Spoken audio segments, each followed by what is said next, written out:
अस्सलाम वालेकुम फ्रेंड्स, उम्मीद करता हूँ आप सब खैरियत से होंगे। आज का हमारा टॉपिक बहुत ही इंटरेस्टिंग होने वाला है क्योंकि आज के टॉपिक पे मैं आपको बताने वाला हूँ डिफरेंट रेस्टोरेंट्स और डिफरेंट फूड्स को चाइनीज जबान में कैसे बोलते हैं। तो बगैर टाइम को जाया किए चलते हैं आज के टॉपिक की तरफ।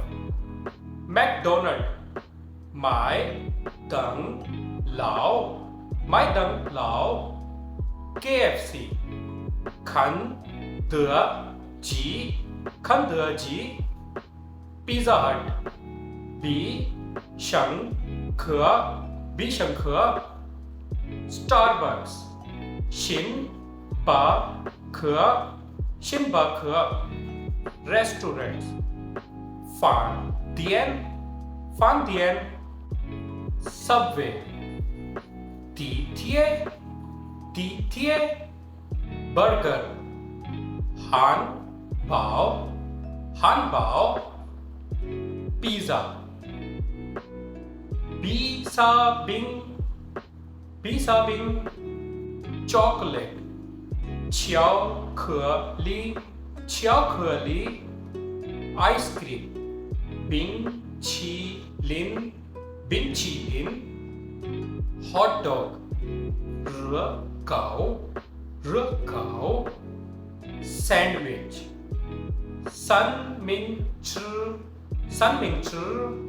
ब्रेड, मियम बाओ, मियम बाओ। कुक्ड राइस, मी फान, मी फान। नूडल्स, मियन थियाओ, मियन थियाओ।